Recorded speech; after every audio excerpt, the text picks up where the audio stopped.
Alvin, ang sundalo. Credit to the author. 4,263-70. Ang mga pangalan po na nandito ay galing sa mga name generator. Kung meron man pagkakatulad sa mga pangalan ng tao o lugar at pangyayari, ito ay tunay na hindi sinasadya. Si Yunheng ang ninuno ng angkan ng Ning, isang pangunahing angkan na may pinakamataas na ranggo sa lupain ng Sangsayon.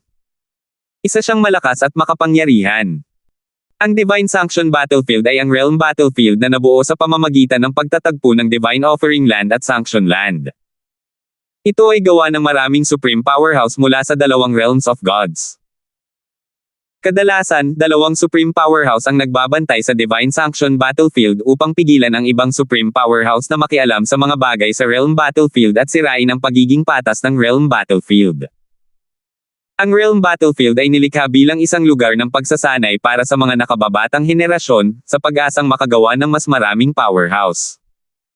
Mas maraming powerhouse, mas mataas ang posibilidad na magluwal ng mga supreme powerhouse.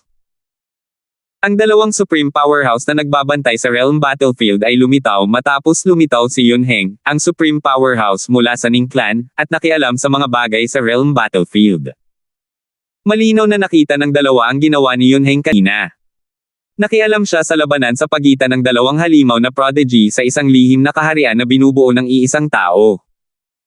Nang malapit nang mamatay ang isa sa mga halimaw na prodigy, lumitaw siya at inilayo ang grupong pinag-uusapan. Nang makita ni Yunheng na malapit nang ilabas si Adrian, ang dalawang magulong supreme powerhouse, hindi siya nagalit. Sa halip, bumantong hininga siya, "Mga Ginoo, ito ang pinakanamumukod tanging inapo sa aking angkan sa Ning. Ayoko talagang mamatay siya sa realm battlefield. Mga Ginoo, malamang ay narinig na ninyo ang tungkol sa kanya. Kung walang aksidente, malamang na magiging supreme powerhouse siya sa hinaharap." Ang realm battlefield ay orihinal na umiiral upang maglinang ng mga prodigy. Sayang naman kung mamamatay ang aking inapo rito, hindi ba? Bagamat isa ring supreme powerhouse si Yunheng, napakamapagkumbaba niya sa sandaling ito. Una, dahil tanging ang kanyang projection lang ang nandito. Sa kabaligtaran, ang iba pang supreme powerhouse ay pisikal na nandito. Pangalawa, walang duda na siya ang may kasalanan at nilabag ang mga patakaran ng realm battlefield. Nang makita ang mapagkumbabang saloobin ni Yunheng, bahagyang humupa ang ekspresyon ng matandang lalaki, isa sa dalawang pinakamakapangyarihang nilalang na dumating.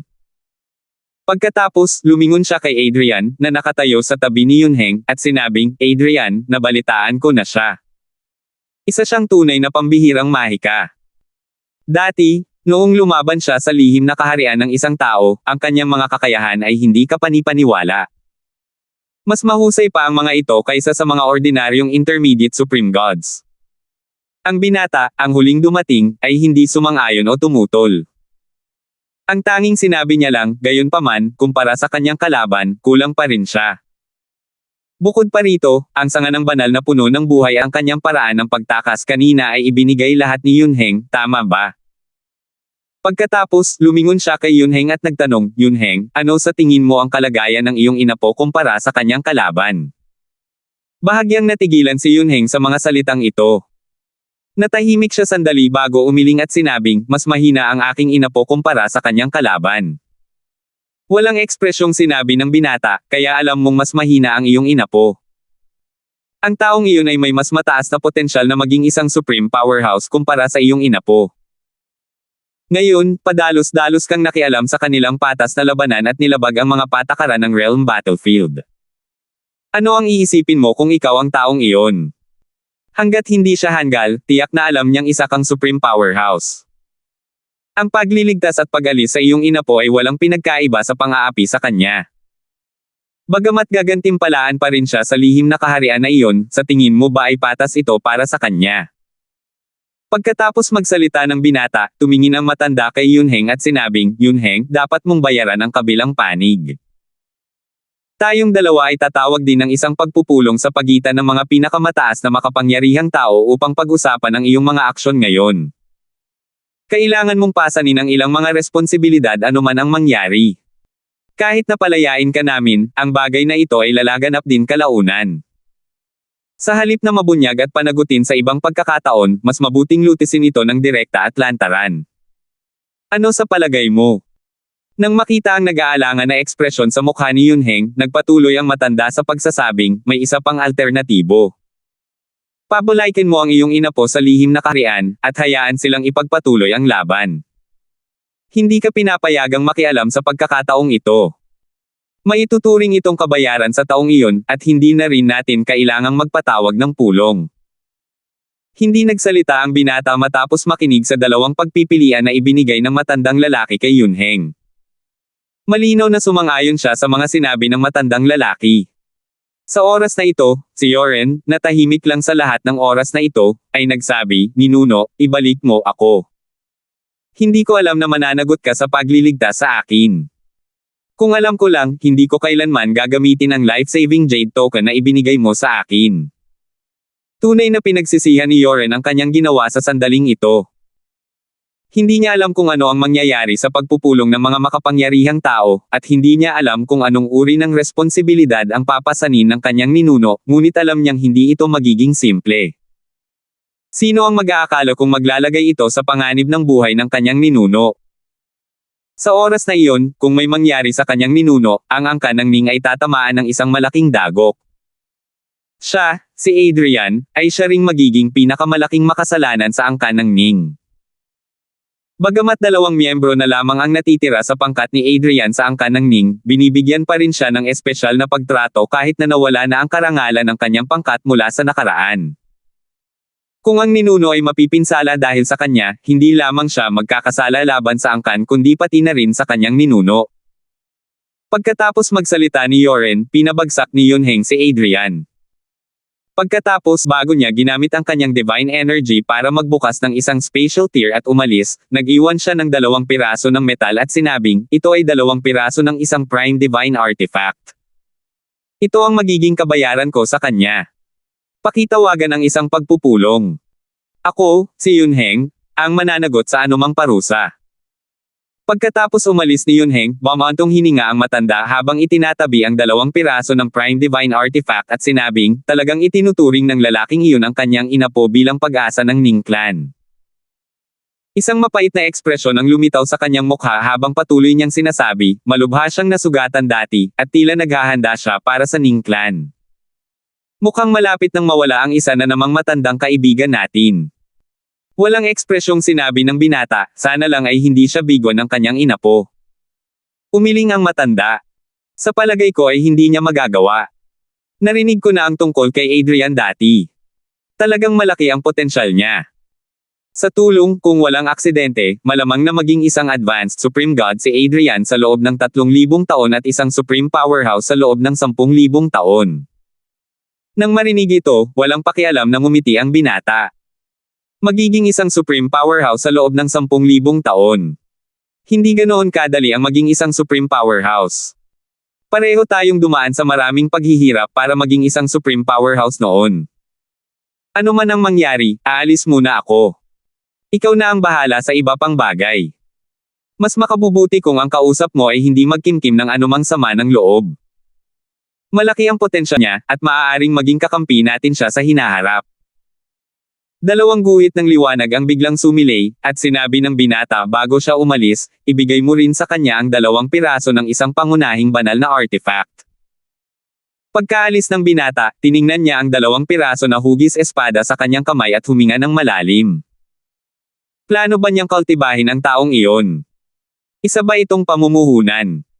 Masyado siyang optimistiko tungkol sa taong iyon dahil lang sa naunawaan ng taong iyon ang sword daw sa kabila ng pagiging isang simpleng Supreme God kamakailan lamang. Hindi ko talaga maintindihan ang mga swordsman. Bago umalis ang matandang lalaki, narinig niya ang bulong sa sarili, dapat ko ba siyang bigyan ng 1 o 2 piraso ng isang pangunahing banal na artifact bilang puhunan? Sa lihim na kaharian ng iisang tao. Naguguluhan pa rin si Alvin habang tumitingin-tingin sa paligid nang biglang sumikat ang makukulay na sinag ng liwanag mula sa mga ulap na parang bulalakaw, dala ang ilang mga bagay. Nang makabawi siya ng katinoan, napasigaw siya, napakaraming gantimpala. Sa katunayan, mas gugustuhin sana ni Alvin kung iisa lang ang gantimpala. Ang maraming gantimpala ay nangangahulugan na ang halaga ng mga gantimpala ay hinati rin. Dahil dito, medyo nalulumbay siya. Hindi lamang nakialam ang isang napakalakas na kapangyarihan sa kanyang laban, kundi nakatanggap din siya ng 7 gantimpala. Ginawa rin ba ito ng Supreme Powerhouse na iyon? Dahil ba muntik ko nang mapatay ang inapo niya? Sa ngayon, nahulaan na ni Alvin na may isang Supreme Powerhouse, na maaaring mula sa Ning Clan o isang kaibigan ng Supreme Powerhouse ng Ning Clan, ang nagligtas sa arrogant na si Adrian. Hindi niya maiwasang magalit nang maisip niya kung paano nilabag ng Supreme Powerhouse ang mga patakaran ng Realm Battlefield, iniligtas ang kanyang mga kalaban, at posibleng pinakialaman pa ang kanyang mga gantimpala. Sayang, alam niyang matiis niya lamang ang kawalang katarungang ito. Tutal, madali siyang mapapatay ng isang Supreme Powerhouse nang hindi man lang ginagamit ang kanyang daliri. Hindi na kailangang sabihin, sa kabila ng kanyang galit, tinipon pa rin ni Alvin ang mga gantimpala. Kahit na hinati ang halaga ng mga ito, makikinabang pa rin siya sa mga gantimpala. Gayunpaman, di nagtagal, natigilan si Alvin. Maliban sa isang bote na kulay turkesa na kasing laki ng kamao na may tapon, na mukhang ordinaryo lang, natigilan siya sa 6 na parang pamilyar na gantimpala. Ito ay mga piraso ng isang pangunahing banal na artifact. Hindi pa gaanong katagal ang lumipas simula nang makuha ni Alvin ang kanyang unang piraso ng isang pangunahing banal na artifact. Kaya nang makita niya ang 6 na tila ordinaryong piraso ng metal, agad niya itong nakilala.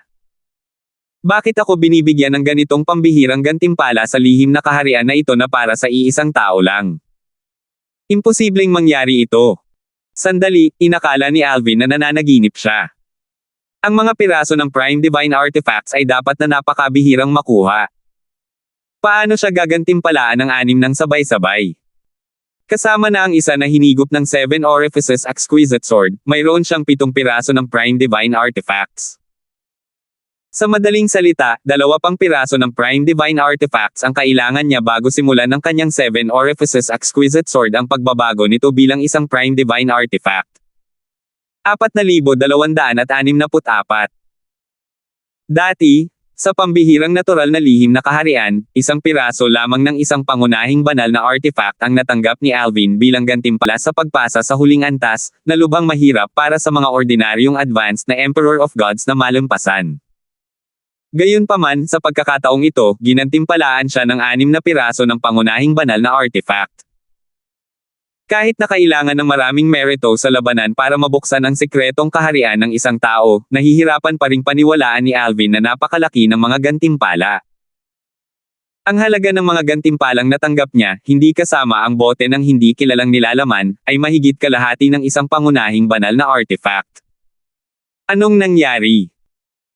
Bulong ni Alvin, na nagtataka, na konsensya ba ang kataas-taasang makapangyarihang tao, na kumuha sa kalaban ko dahil siya ang may kasalanan, at binigyan pa ako ng karagdagang gantimpala.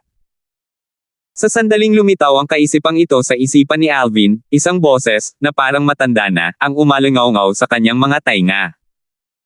Ang 6 na piraso ng Prime Divine Artifacts na ito ay galing sa akin at sa 2 pang tao. Isa na rito ang taong kumuha sa kalaban mo kanina. Ang kalaban mo ay ang kanyang inapo. Hindi niya kayang panoorin na lang na mawala ang kanyang mahuhusay na inapo, na siyang pag-asa ng kanyang angkan. Dahil nilabag niya ang mga patakaran, nag-iwan siya ng 2 piraso ng Prime Divine Artifact bilang kabayaran sa iyo. Sa katunayan, ito ay kapaki-pakinabang para sa iyo. Tungkol naman sa 4 na piraso ng Prime Divine Artifact, ang 2 pirasong hugis espada ay ibinigay ng isang swordsman na katulad mo, at ang natitirang 2 ay galing sa akin. Hindi na ako magpapakilala. Sa hinaharap pagkatapos mong maging isang Supreme Powerhouse, natural lang na malalaman mo ang tungkol sa amin. Tumahimik ang buong lugar pagkatapos noon. Dahil dito, sa wakas ay nalaman ni Alvin kung bakit siya nakatanggap ng 6 na piraso ng Prime Divine Artifacts. Sa ilalim ng normal na mga pangyayari, ang 6 na piraso ng Prime Divine Artifacts ay tiyak na hindi gantimpala mula sa Secret Realm. Para marinig ko ang boses niya rito, ang matandang lalaking iyon ay dapat isa ring Supreme Powerhouse. Ang swordsman na binanggit niya ay dapat isa ring Supreme Powerhouse. Habang iniisip ito, huminga ng malalim si Alvin bago niya pinagsalikop ang kanyang mga kamay at taos-pusong sinabi, "Salamat, Senior." Pakipasalamatan din ang swordsman sa ngalan ko, Senior. Hindi nagpasalamat si Alvin sa pinakamataas na makapangyarihang tao na kumuha kay Adrian.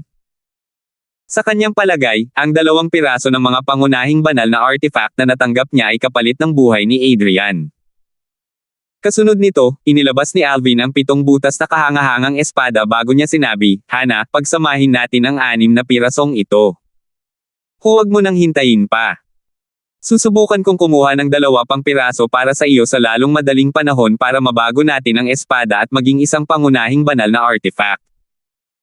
Hindi nagatubiling gamitin agad ni Alvin ang mga piraso ng pangunahing banal na artifact.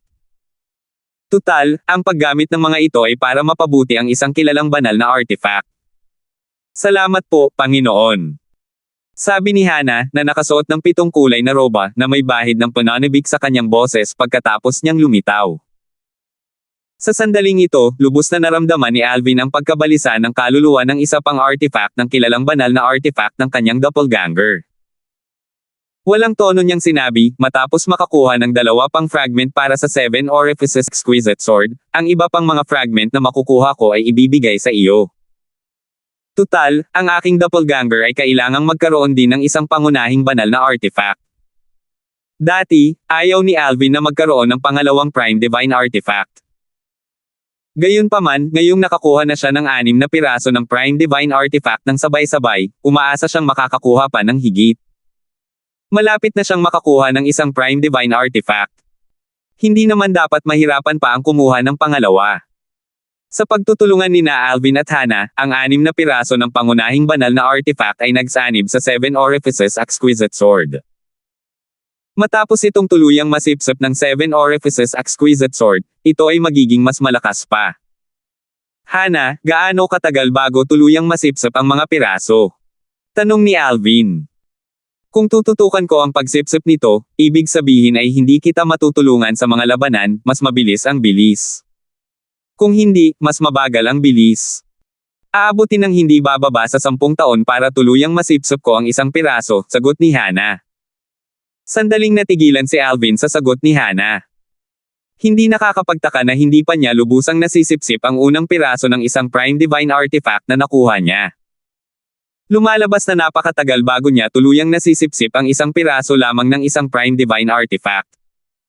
Sa katunayan, si Alvin lamang ang mag-iisip na masyadong mahaba ang panahon. Kung aabutin ng 10 taon para lubos na masipsip ang isang piraso ng isang pangunahing banal na artifact, aabutin naman ng 90 taon para lubusang masipsip ang 9 na piraso ng pangunahing banal na artifact.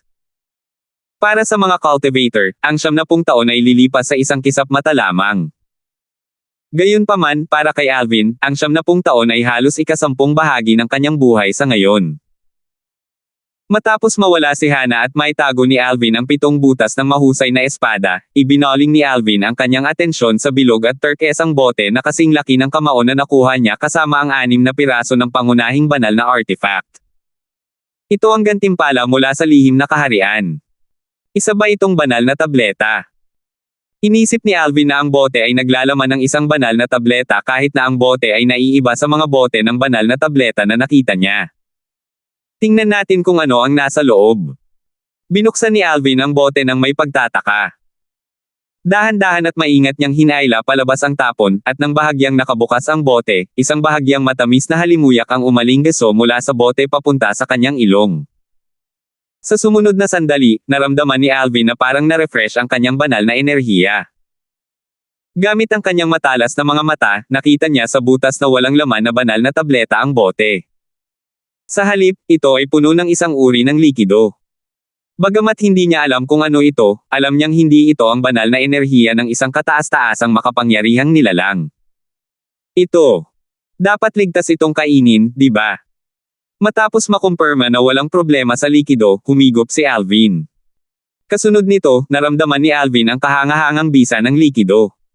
Ang kanyang banal na enerhiya ay nagsimulang tumaas at magliyab halos kaagad.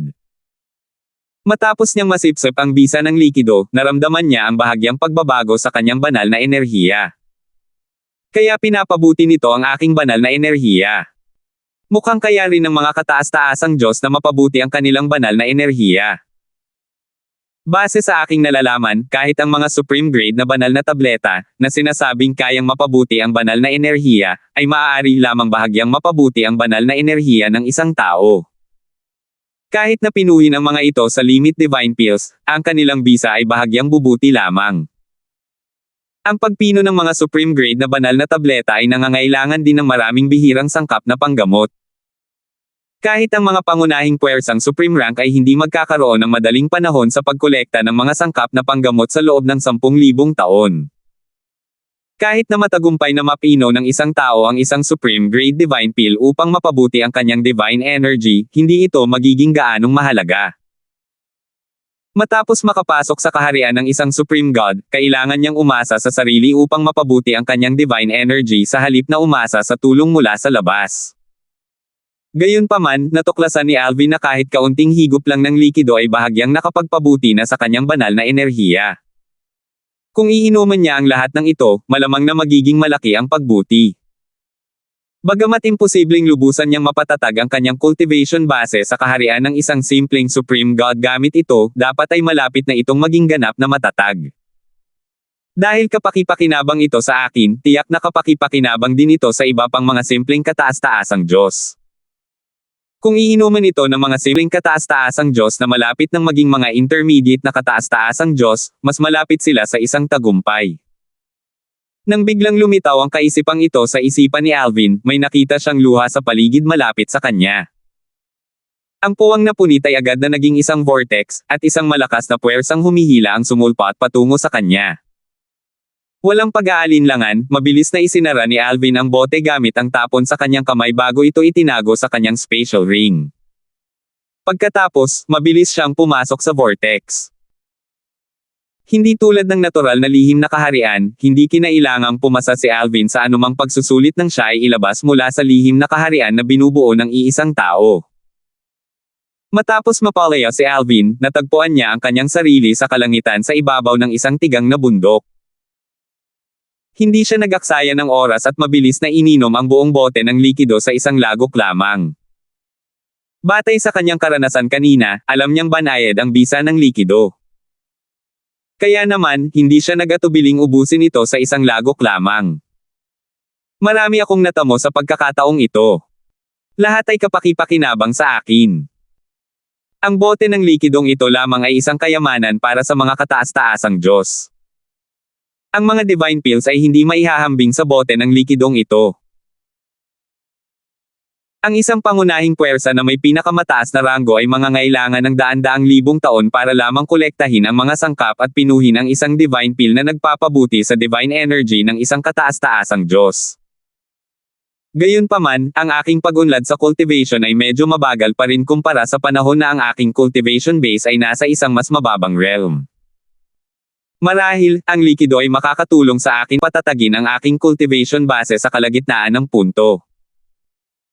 Matagal nang alam ni Alvin na ang cultivation ay magiging mas mahirap pagkatapos maging isang supreme god.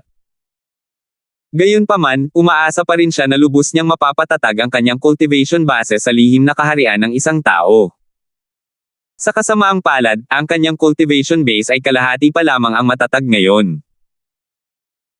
Maya-maya, kumislap ang mga mata ni Alvin habang bumubulong sa sarili, susunod, hihintayin kung lumitaw ang magulong rehiyon.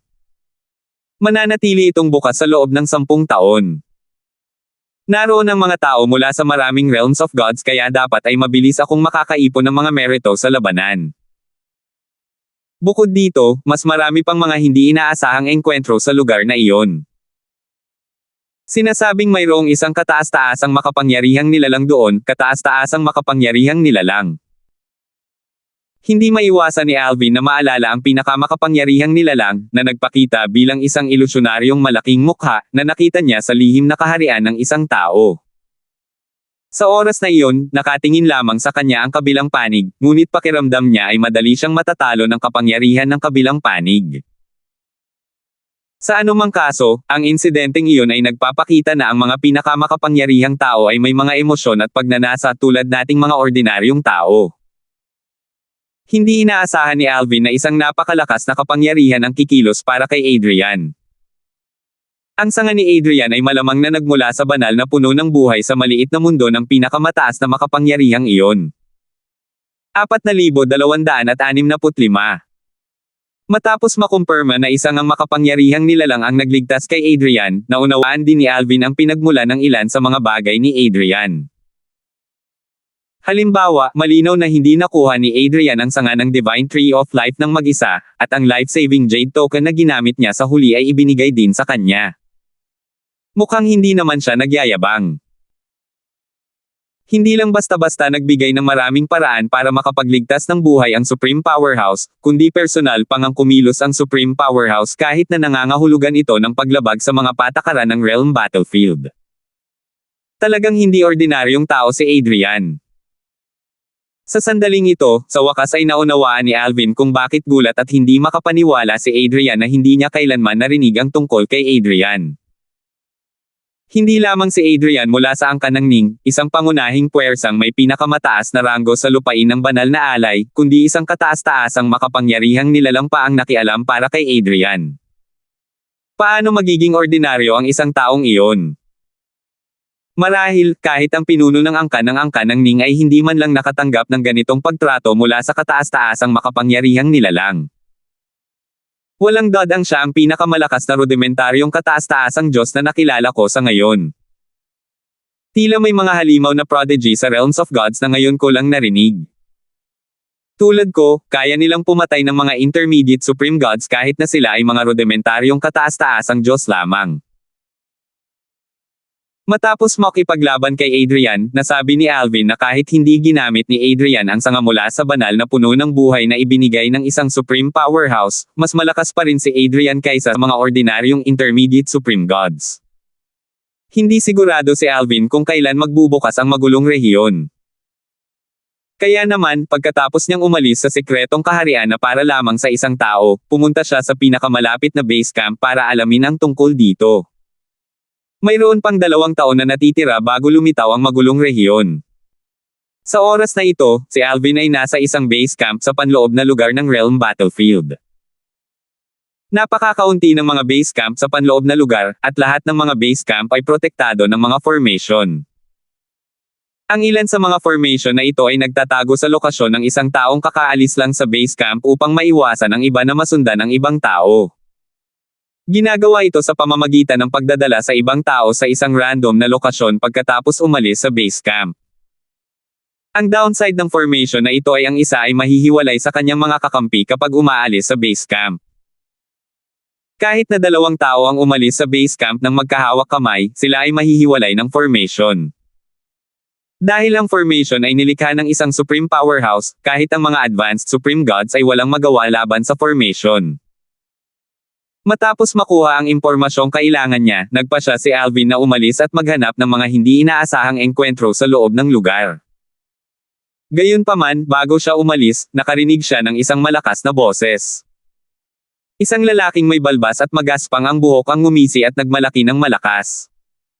Ang babaeng emperador ng mga Diyos na nakilala ko dati ay talagang maganda. Higit sa lahat, mas maganda pa ang anak niya. Sayang at nakatakas silang 2 sa akin. Kung mahuhuli ko sila, hahayaan ko silang painitin ang kama ko. Patuloy na sinabi ng lalaking may balbas na may bahid ng panghihinayang sa kanyang boses, sayang naman at hindi ako nakalusot noong huling cultivation ko na walang gaanong ginagawa. Kung hindi sana makakatakas ang mag-inang iyon mula sa akin. Lambert, ilang taon mo nang pinag-uusapan ito, pangungot siya ng isang matandang lalaki matapos magsalita ang lalaking may balbas, kahit na ginamit mo ang iyong banal na enerhiya para ilarawan ang kanilang mga imahe, wala pang nakakita sa kanila noon. Gumawa ka ba ng kwento at naglarawan lang ng 2 babae para magpasikat? Pagkatapos magsalita ng matanda, maraming tao ang bumaantong hininga at sumang-ayon sa kanya. Lambert, tumigil ka na sa pagyayabang tungkol sa kung gaano sila kaganda. Sawang-sawa na akong makinig. Dapat ay gumawa ka na lang ng bagong kwento. Lambert, bakit hindi mo ipakita ulit sa amin kung ano ang hitsura nila? Siguro, isa sa amin dito ay nakakita na sa kanila dati. Pangungot siya ng isa pang tao, halatang sinusubukang ilantad ang lalaking inakala niyang nagsisinungaling. Hindi nagatubiling gamitin ng lalaking may balbas ang kanyang banal na enerhiya upang muling pukawin ang 2 babae. Marahil, hindi siya nagsisinungaling at naisip din na baka may makakilala sa 2 babae. Lumitaw sa hangin ang mga imahe ng dalawang magaganda at kaaya-ayang babae. Ang nakatatanda sa dalawa ay may nakabibighani at kakaibang alindog habang ang nakababata sa dalawa ay hindi kapanipan, walang maganda. Ang kanyang kagandahan ay tila kayang mabigani ang sinuman sa pamamagitan lamang ng isang tingin. Natahimik ang lahat ng ilang sandali. Maya-maya, may natatawang nagsabi, "Lambert, parang nakilala mo na talaga ang dalawang babaeng ito dati. Kung hindi, hindi mo sana maiisip ang ganito kalinaw na mga imahe." "Lambert, sa tingin ko nakilala mo na sila. Gayunpaman, hindi ko talaga alam kung nakilala mo sila sa Realm Battlefield. Walang duda na talagang magaganda sila. Kung mahuhuli ko sila, sulit na sulit kahit mamatay pa ako sa susunod kong kapigatian sa langit." Ang grupo ng mga lalaking naruroon sa pinangyarihan ay lahat nabighani sa mga imahe ng dalawang babaeng nasa ere. Kung tungkol naman sa mga babae, marami sa kanila ang naiinggit at naiinggit. Nang unang makita ni Alvin ang isa sa dalawang imahe, nakaramdam siya ng pagkirot ng puso. Gayunpaman, mabilis siyang nakabawi ng loob. Isa sa mga imaheng naisip ng lalaking may balbas ay si Talia. Si Talia ay pamangkin ni Renjin, ang pinuno ng angkan ng Lanston sa lupain ng malalim na enerhiya. Siya ay anak ni Reggie, ang nakababatang kapatid ni Renjin. Higit sa lahat, batay sa mga salita ni Renjin, siya ang kakambal ni Kelly. Ang isa pang babae ay si Reggie siguro. Ito ang unang pagkakataon na nakita ni Alvin ang pagpapakita ni Reggie. Dati, hindi kailanman ipinakita sa kanya ni Renjin ang larawan ni Renjin. Natural lang na nakita na ni Alvin si Talia dati. Kamukhang kamukha niya si Kelly. Bukod sa hitsura nito, ang ugali nito ay kapareho rin ni Kelly. Dahil dito, nang una niya itong makita, napagkamalan niya itong asawa nito, si Kelly. Maya-maya, gumalaw si Alvin, at sa isang kisap mata, nakatayo na siya malapit sa lalaking may balbas. Malamig niyang tiningnan ang lalaking may balbas habang nagtatanong, saan mo sila nakita? Ang lalaking may balbas ay likas na nakasimangot nang kausapin siya sa ganitong paraan. Gayunpaman, nang maramdaman niya ang banal na enerhiya ni Alvin, na kumukulo sa ibabaw ng kanyang katawan, at nakumpirma na si Alvin ay isang kataas-taasang Diyos, ang kanyang pagkunot ng noo ay agad na nawala at napalitan ng isang nakakaakit na ngiti. Kahit na si Alvin ay isang simpleng kataas-taasang Diyos lamang, hindi pa rin niya kayang saktan si Alvin. Tutal, isa lamang siyang advanced na emperador ng mga Diyos, hindi man lang isang napipintong kataas-taasang Diyos. Dali-daling sumagot ang lalaking may balbas, "Sir, nakilala ko po sila 5 taon na ang nakalilipas sa gilid ng panloob na lugar sa timog ng base camp na ito." Pagkatapos noon, nagtanong siya ng may kuryosidad, "Sir, kilala niyo po ba sila?" Medyo nang hinayang ang lalaking may balbas sa sandaling ito. Kung alam lang niya na mangyayari ito, hindi sana niya ipinagmalaki ang pagkikita nila ng mag-ina. Sino ang mag-aakala na ang simpleng kataas-taasang Diyos na nasa harap niya ay may malapit na ugnayan sa mag-ina? Gayunpaman, matapos itong pag-isipan sandali, naisip ng lalaking may balbas na hindi ito magiging problema kahit na may malapit na ugnayan si Alvin sa dalawang babae. Tutal, hindi naman siya kayang gampanan ni Alvin sa base camp. Kahit ang isang advanced Supreme God ay hindi rin siya kayang atakihin dito, lalo na ang isang simpleng Supreme God tulad ni Alvin. Kung ang isang tao ay aatake sa base camp, siya ay parurusahan ng formation na iniwan ng mga Supreme Powerhouse. Kung ang killing formation ay i-activate, kahit ang isang advanced Supreme God ay mamamatay. Nagtatakang tumingin ang lahat kay Alvin habang walang pakialam niyang tiningnan ang lalaking may balbas bago umalis ng base camp. Nang tignan niya ang lalaking may balbas, tila ba itinatala niya sa kanyang alaala ang paglitaw ng lalaking may balbas. Nang makita ito, nataranta ang lalaking may balbas. Tila tama ang kanyang haka-haka. Isang alon ng ginhawa ang bumalot sa kanyang puso nang maisip niya kung paano hindi siya masusundan ni Alvin kapag umalis siya sa base camp. Malabong makita niya ulit si Alvin maliban na lang kung malas siya. Tutal, napakalawak ng Realm Battlefield.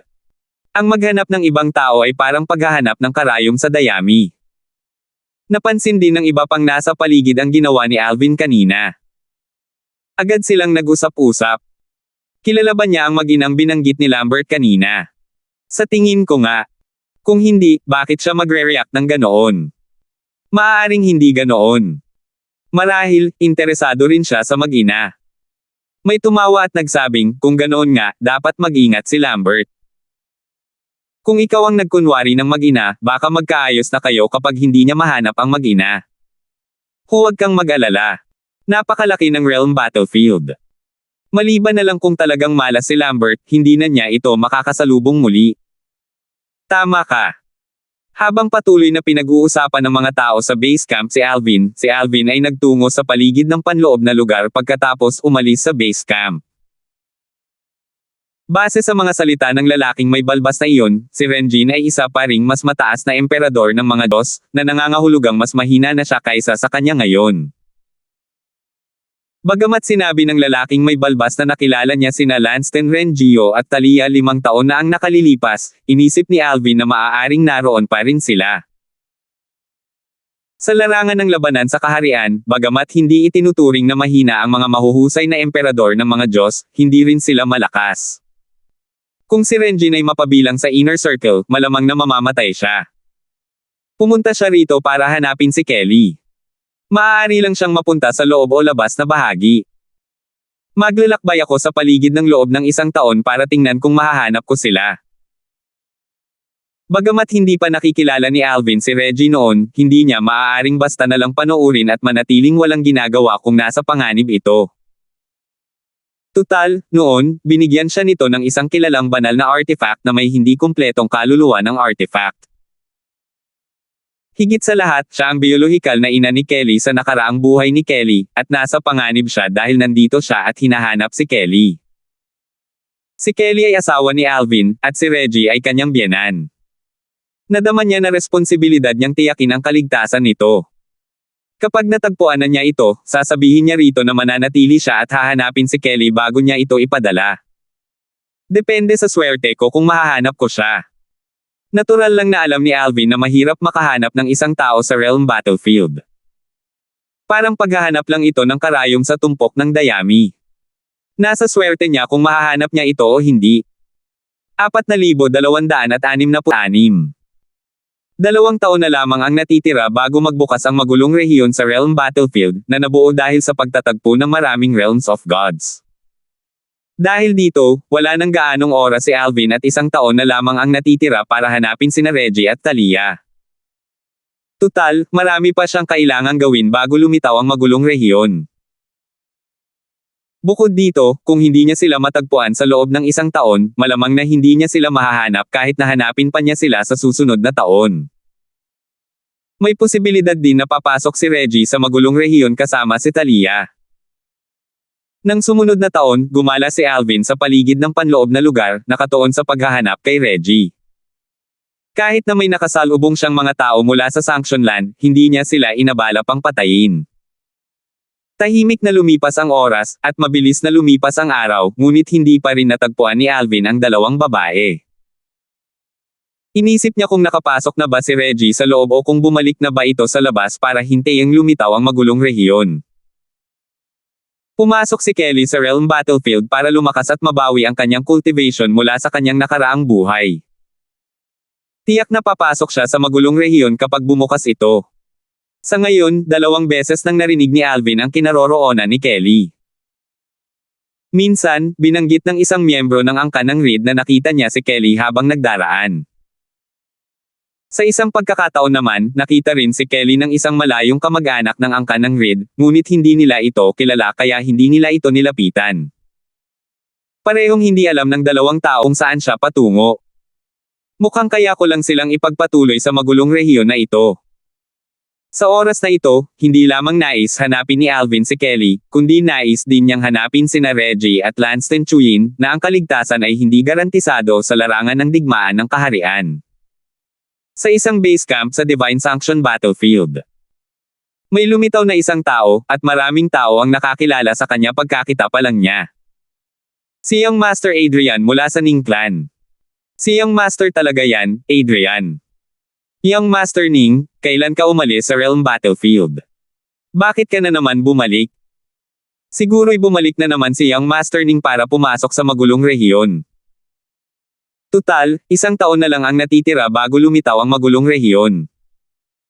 Sa pagkakataong ito, dapat ay kayanan niyang makalusot at maging isang intermediate supreme god, tama ba?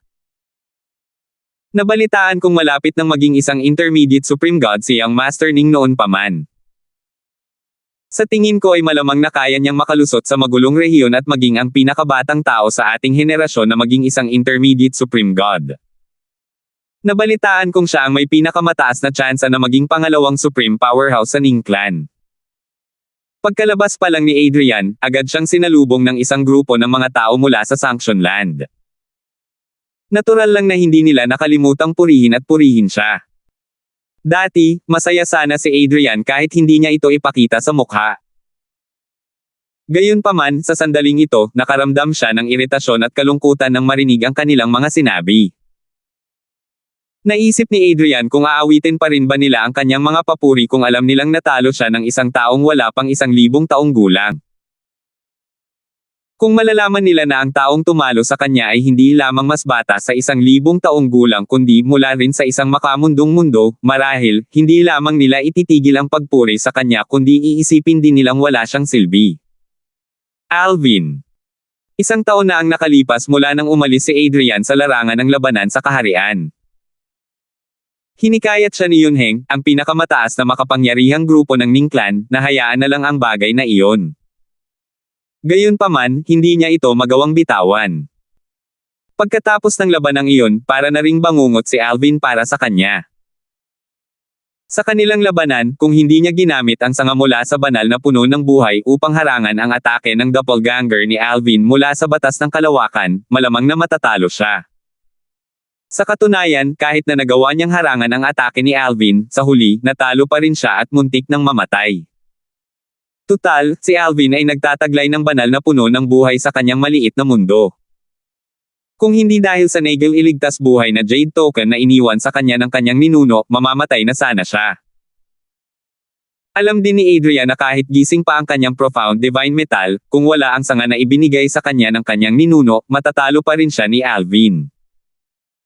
Ang pinakamahalaga ay si Alvin ay wala pang ang 1,000 taong gulang at nagmula sa isang makamundong kaharian, ang pinakamababang kaharian. Sa loob ng libu-libong taon na nabubuhay si Adrian, ang kanyang buhay ay napakagaan. Walang sino man ang makakapantay sa kanya, at higit pa siya sa kanyang mga kapantay. Gayunpaman, sa harap ni Alvin, siya, ang napakatalinong kababalaghan ng Ning clan at ng Sanction Land, ay isa lamang biro. Ang pinakamatalinong prodigy sa nakababatang henerasyon sa Sanction Land. Isang biro. Hanggang ngayon, si Adrian, na dumanas ng matinding dagok sa pag-iisip, ay hindi pa rin nakakabawi kahit 1 taon na ang lumipas. Kailangan kong makalusot at maging isang intermediate supreme god sa lalong madaling panahon. Pagkatapos noon, kapag nagising na ang profound divine metal, kahit wala ang sanga mula sa ninuno, hindi ako dapat maging mas mahina kaysa kay Alvin, inalo ni Adrian ang sarili sa loob-loob niya. Sadya niyang nakalimutan ang pagkakaiba ng edad sa pagitan nila ni Alvin sa oras na ito. Sayang, sandali lang niya itong nakalimutan bago siya muling nakaramdam ng depresyon. Natural lamang na walang kaalam-alam si Alvin na nakabalik na si Adrian sa Realm Battlefield o na si Adrian ay nagkaroon ng mental breakdown dahil sa kanilang huling laban. Matapos ang 1 taon sa paghahanap kina Reggie at Talia. Ang ina at kapatid ni Kelly noong nakaraan, nagpasya siyang pansamantalang sumuko dahil walang naging bunga ang kanyang paghahanap. Siguro, mahahanap ko sila sa magulong rehiyon. Kasunod nito, nagpasya si Alvin na bumalik sa panloob na lugar at maghanap ng liblib na lugar para maglinang. Plano niyang gamitin ang oras na ito upang mapabilis ang pagsipsip ng 7 butas na mahusay na espada. Sa kanyang paglalakbay upang makahanap ng lugar para makapasok sa closed-door cultivation, nakilala ni Alvin ang mga tao mula sa Divine Offering Land at sa Sanction. Tadhana na hindi siya gumawa ng aksyon laban sa mga mula sa Divine Offering Land, ngunit hindi rin siya gumawa ng aksyon laban sa mga mula sa Sanction Land dahil wala sa kanila ang mga simpleng Supreme Gods. Hindi nakakagulat, ang mga tao mula sa Sanction Land na nakatagpo ni Alvin ay labis na natakot kaya't agad na namutla ang kanilang mga mukha. Pagkatapos ng ilang sandali ng paglalakbay, nakilala ni Alvin ang isa pang tao. Hindi nagtagal ay natuklasan niya na ang kabilang grupo ay mula sa Divine Offering Land. Noong una, plano niyang huwag pansinin ang kabilang grupo. Gayunpaman, nang makita niya ng malinaw ang kabilang grupo, kumislap ang kanyang mga mata. Mabilis niyang ginamit ang double teleportation profundity at lumitaw sa harap ng kabilang grupo. Swoosh! Agad na tumigil ang kabilang panig sa kanyang ginagawa. Biglang nagbago ang kanyang ekspresyon, at ang kanyang nanlalaking mga mata ay napuno ng takot at gulat. Maya-maya, palihim siyang nakahinga ng maluwag nang matuklasan niya na ang liwanag na inilalabas ni Alvin ay nagpapahiwatig na siya ay mula rin sa Divine Offering Land. Dahil si Alvin ay mula sa Divine Offering Land at isang simpleng Supreme God, malamang na hindi siya gagawa ng aksyon ni Alvin. Sa oras na ito, medyo pamilyar si Alvin sa taong mula sa Divine Offering Land, ngunit hindi niya matindaan kung saan niya nakita si Alvin dati. Ginoo, paano po ako makakatulong? Huwag po kayong mag-atubiling magtanong ng kahit ano. Tiyak na sasabihin ko sa inyo ang lahat ng aking nalalaman. Ang taong ito mula sa Divine Offering Land ay walang iba kundi ang lalaking may balbas at magaspang na buhok na nakilala ni Alvin sa base camp isang taon na ang nakalilipas. Noong panahong iyon, ipinagmamalaki niya kung paano niya muntik nang makuha ang isang pares ng magandang mag-ina. Dahil isang taon na ang lumipas, natural na hindi na maalala ng lalaking may balbas si Alvin. Bukod pa rito, noon, sandali lang niya nasulyapan si Alvin. Kaya naman, bahagya lang niyang nakilala si Alvin. Tiningnan ni Alvin ang lalaking may balbas at mahinahong sinabi, isang taon na ang nakalipas, nagkita tayo sa isang base camp. Noong panahong iyon, pinag-uusapan mo kung paano mumuntik ng mabihag ang isang mag-ina. Nang biglang nawala ang boses ni Alvin, natigilan ang lalaking may balbas nang biglang bumalot sa kanyang isipan ang mga alaala noong isang taon na ang nakalilipas. Sa wakas ay napagtanto niya kung bakit parang pamilyar si Alvin. Isang taon na ang nakalilipas, tinanong siya ni Alvin kung saan niya nakita ang mag-ina. Kasunod ng pagbabalik ng kanyang mga alaala, nataranta ang lalaking may balbas. Dali-dali niyang sinabi, Ginoo. Ako, si Lambert, ay mahilig magyabang. Ang mga salita ko noon ay kasinungalingan.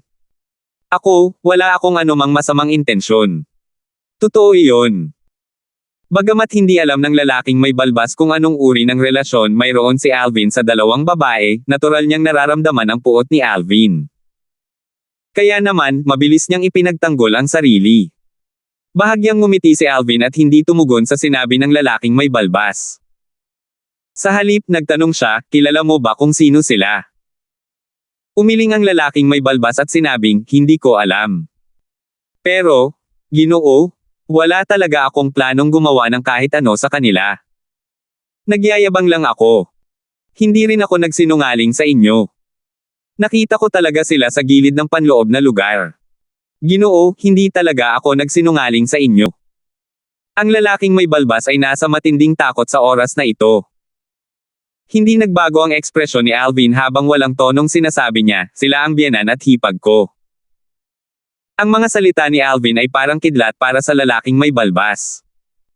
Lumalabas na ang mag-ina ay ang biyenan at hipag ng isang simpleng kataas-taasang Diyos. Tila nawala ng malay ang lalaking may balbas sa takot sa sandaling ito. Nagbago ang ekspresyon ng kanyang mukha habang mabilis niyang ginagamit ang kanyang banal na enerhiya at ang batas na kanyang naunawaan, naghahandang tumakas. Sa kasamaang palad, sa sandaling gumalaw siya, natuklasan niyang nakulong siya sa loob ng isang harang mula sa batas ng kalawakan. Kahit anong paraan niya ng pag-atake gamit ang kanyang kitang-kitang banal na artifact, tanging mga alon lamang ang lumitaw sa harang. Wala itong ipinakitang senyales ng pagkabasag. Nang makita ito, mabilis na nagmakaawa ang lalaking may balbas, Ginoo, patawarin ninyo ako. Ginoo, hindi ko po sinasadyang masaktan ang inyong biyenan at hipag. 4,267. Bagamat alam ng lalaking may balbas na hindi siya nagsisinungaling o nagyayabang, determinado niyang sinabi na oo nga sa sandaling ito. Sinabi ni Alvin na ang dalawang babae ay ang kanyang biyenan at hipag. Sa palagay ng lalaking may balbas, kung sasabihin niyang hindi siya nagyayabang at nagsisinungaling ngayon, katumbas na iyon ang paghingi ng kamatayan. Sa kasamaang palad, sa kabila ng kanyang mga sinabi, tila wala sa plano ni Alvin na pakawalan siya. Sir, nagyayabang lang po talaga ako. Ginamit ng may balbas ang kanyang kapangyarihan sa dugo, ngunit hindi pa rin siya nakakawala sa pagkakakulong mula sa batas ng kalawakan. Umapaw ang kawalan ng pag-asa sa kanyang puso habang patuloy niyang ipinapaliwanag ang kanyang sarili. Sa kanyang palagay, ang kanyang kaligtasan ngayon ay nakasalalay kung paniniwalaan ni Alvin ang kanyang mga salita o hindi. Tiningnan ni Alvin ang lalaking may balbas at walang pakialam na nagtanong, "Noong nakilala mo sila, gaano sila kalakas?" Mabilis na sumagot ang lalaking may balbas, "Nang makilala ko sila, agad na pinaponte ng biyenan mo ang hipag mo sa kanyang maliit na mundo nang matuklasan niya ang aking presensya. Dahil dito, hindi ko alam kung gaano kalakas ang hipag mo. Ginoo, kung tungkol naman sa biyenan mo, dapat sana ay pinatatag na lang niya ang kanyang cultivation base sa kaharian ng isang mas mataas na emperador ng mga Diyos noong panahong iyon." Pagkatapos, na parang may naalala lang siya, mabilis na idinagdag ng lalaking may balbas, "Gayunpaman, nang kumilos siya, mabilis kong sinabi sa kanya na wala akong masamang intensyon. Pagkatapos noon, mabilis akong umalis. Tutal, lahat tayo ay mula sa banal na lupain ng mga alay. Marahil, magiging magkakampi tayo sa hinaharap. Hindi na natin kailangang magpatayan." Ang mga salita ng lalaking may balbas ay natural lamang na kalahati lamang ang totoo. Totoo na ipinadala ni Reggie si Talia sa kanyang maliit na mundo nang maramdaman niya ang presensya nito, ngunit ang mga natitirang salita niya ay mali. Hindi mahalaga kung ang mga ito ay mula sa banal na lupain ng alay. Ang totoo ay hinangad niya ang mga ito sa sandaling makita niya sila. Tutal, ang mag-ina ang pinakanatatanging babaeng nakita niya sa kanyang buhay sa hitsura at ugali. Bilang isang lalaki, paano siya hindi matutokso? Sa oras na iyon, balak ng lalaking may balbas na hulihin ang dalawa. Gayunpaman, hindi niya inaasahan na magiging ganito kabilis ang reaksyon ni Reggie. Agad niyang pinaponte si Talia sa kanyang maliit na mundo bago ito nakatakas. Ang lalaking may balbas ay hindi pa isang napipintong kataas-taasang Diyos noong panahong iyon kaya hindi nakakagulat na nabigo siyang mabihag ang dalawang babae. Pakiramdam niya ay ayaw niya noong panahong iyon. Tutal, malapit na siyang maging isang napipintong kataas-taasang Diyos. Kung siya ay isang napipintong kataas-taasang Diyos, matagumpay sana niyang nahuli ang dalawang babae. Sa kasalukuyan, ang lalaking may balbas ay isang napipintong kataas-taasang Diyos. Gamit ang kanyang kasalukuyang cultivation base, naisip niya na kahit maglakbay siya sa loob ng lugar ng mag-isa, medyo ligtas pa rin siya. Sayang, hindi niya inaasahan na makakasalubong niya si Alvin. "Ginoo, nagsasabi po ako ng totoo. Hindi po ako nagsinungaling sa inyo." Sa kabila ng sinseridad sa kanyang boses, ang mga mata ng lalaking may balbas ay nagpapakita ng kanyang kaba. Natural lamang iyon dahil ang kanyang buhay ay nasa kamay na ni Alvin.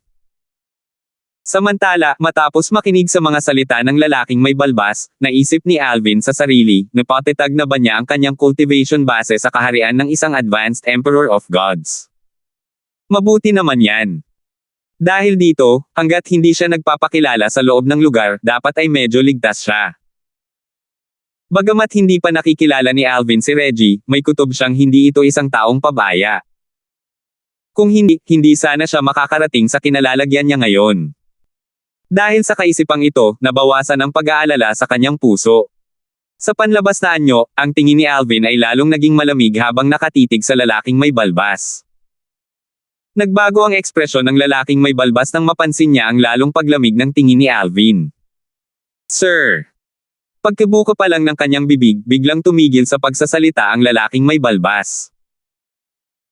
Ito ay dahil isang bagyo ang nagsimulang mag-alab sa masikip na espasyo, at ang kanyang atensyon ay nakatuon sa paglaban dito. Casual na itinaas ni Alvin ang kanyang kamay habang nakatingin sa lalaking may balbas. Matapos niyang ituro ang kanyang daliri, ang kanyang banal na enerhiya na napuno ng kaunting puwersa mula sa kanyang batas ng kalawakan, ang mastery daw, at si sword daw ay lumabas at naging isang sinag ng espada. Sa isang kisap mata lamang, ang sinag ng espada ay tumama sa harang. Kaunting puwersa lamang mula sa kanyang batas ng kalawakan ang ginamit ni Alvin kaya hindi lumitaw ang fenomenong nagningning sa layong 100,000 milya. Ang harang mula sa batas ng kalawakan ay hindi masisira sa lalaking may balbas, ngunit sa kabaligtaran, ito ay parang isang piraso ng papel sa sinag ng espada. Hindi. Sigaw ng lalaking may balbas. Umalangaw-ngaw sa paligid ang kanyang malungkot na sigaw. Halos hindi niya mapigilan ang bagyo, lalo na ang pagdepensa laban sa sinag ng espada.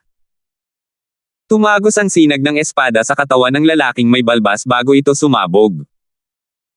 Sa isang iglap, ang lalaking may balbas ay naging ambon ng dugo na mabilis na sumangga sa hangin. Ang tanging natira ay isang kitang-kitang banal na artifact. Matapos itago ang kitang-kitang banal na artifact, bahagyang lumingon si Alvin. Sa isang punto, lumitaw ang isang matandang lalaki at isang binata. Batay sa liwanag na inilalabas ng kanilang mga katawan, alam niyang galing din sila sa lupang banal na alay. Sa pagkakataong ito, kumunat ang noo ng binata at tinanong si Alvin sa malalim na boses, pareho kayong taga-banal na lupain ng mga alay. Kailangan ba siyang patayin? Bukod pa rito, isa lamang siyang advanced na emperador ng mga Diyos, at isa ka lamang simpleng kataas-taasang Diyos. Ang pagpatay sa kanya ay walang pakinabang para sa iyo. Base sa tumataas na banal na enerhiya ng binata, halata na isa siyang simpleng kataas-taasang Diyos. Katulad ni Alvin, hindi pa rin niya napapanatili ang kanyang cultivation base. Tungkol naman sa matandang lalaki na nakatayo sa likuran ng binata, siya ay isang intermediate supreme god na nagpatatag sa kanyang cultivation base. Marahil, ito ang dahilan kung bakit nangahas ang binata na tanungin si Alvin matapos niyang masaksihan ang pagpatay ni Alvin sa isang kapwa katutubo ng Divine Offering Land. Sa kanyang palagay, si Alvin ay naging isang panimulang supreme god. Kahit na hindi siya kasing lakas ni Alvin, ang matandang lalaki sa likuran niya ay tiyak na mas malakas kaysa kay Alvin. Tiningnan ni Alvin ang binata at walang pakialam na sinabi, ano ang kinalaman ng mga taong pinapatay ko sa iyo? Nang marinig ito, galit na sinabi ng binata, anong meron sa ugali mo? Malinaw na may kasalanan ka, pero, nang ahas kang sabihin na wala itong kinalaman sa akin. Galing din ako sa banal na lupain ng mga alay. Kung napakalakas mo, bakit hindi mo rin ako patayin? Ngumisi ang binata nang matapos itong magsalita. Bago sumagot si Alvin, sinabi ng matandang lalaki na nakatayo sa likuran ng binata, bata, sumobra ka na nga. Lahat tayo ay mula sa lupain ng banal na alay. Marahil, kung pareho lang ang inyong mga cultivation base, maaari naming ituring na patayin mo siya para sa mga gantimpala. Gayunpaman, isa lamang siyang advanced na Emperor of Gods.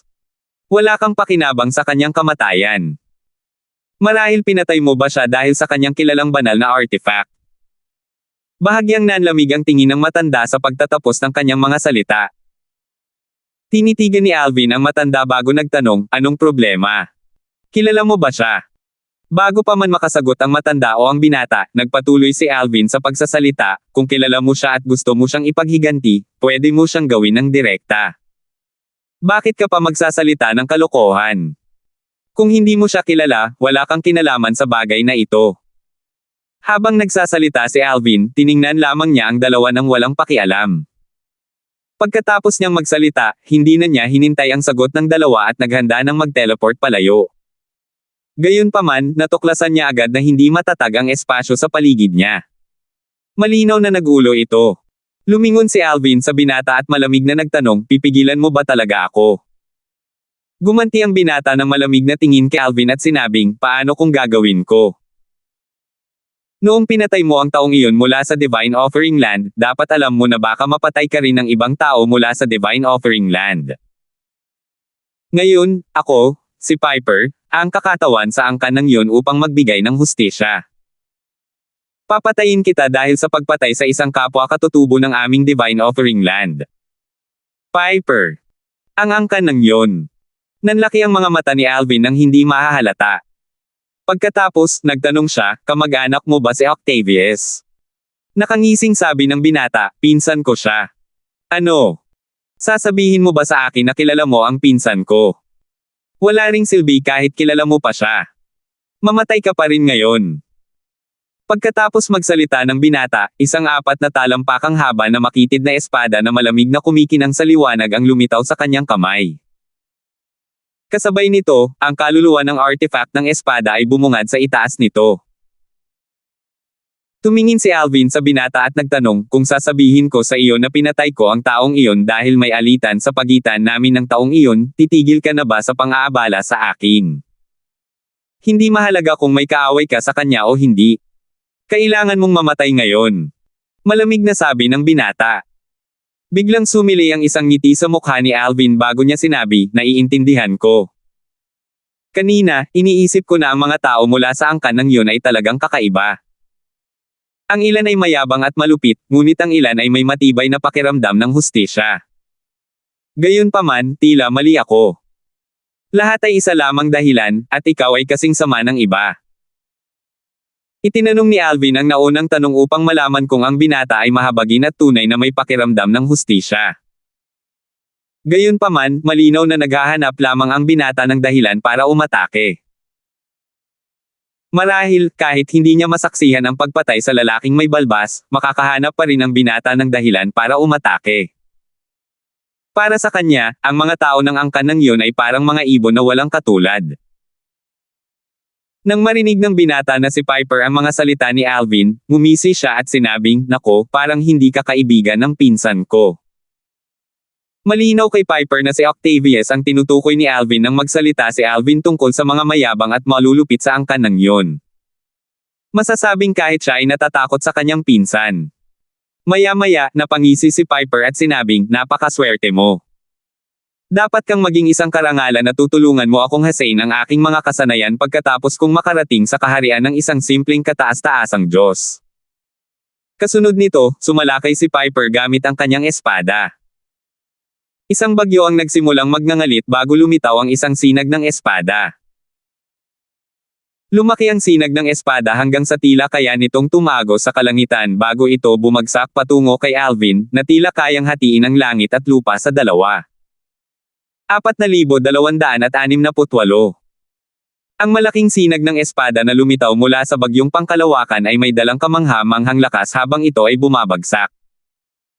Sa oras na ito, mayabang na tiningnan ni Piper si Alvin, sigurado siyang malapit nang mamatay si Alvin.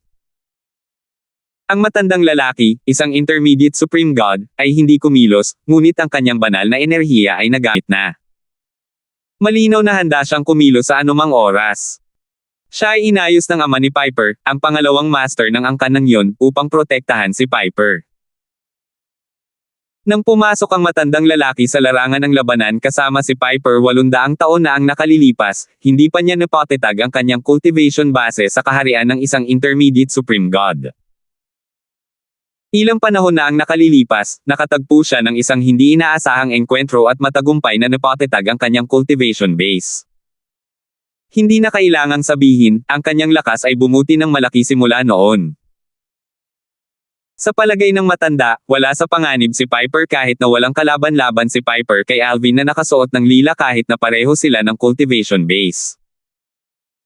Tiwala siyang madali niyang mapapatay si Alvin o masusupol si Alvin para mapatay ni Piper si Alvin.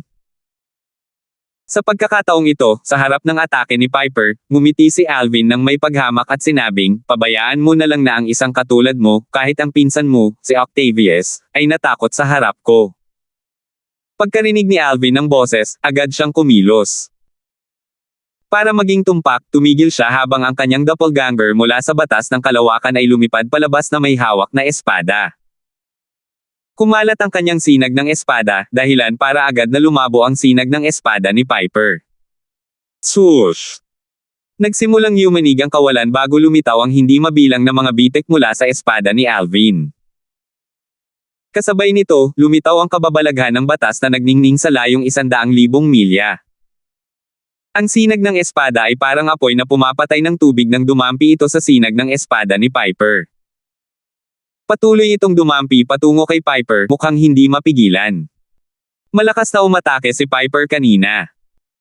Para bang kaya niyang hatiin ang mundo sa dalawa gamit ang kanyang espada. Gayunpaman, sa oras na ito, ang kanyang atake ay tuluyang nadodge ng doppelganger ni Alvin.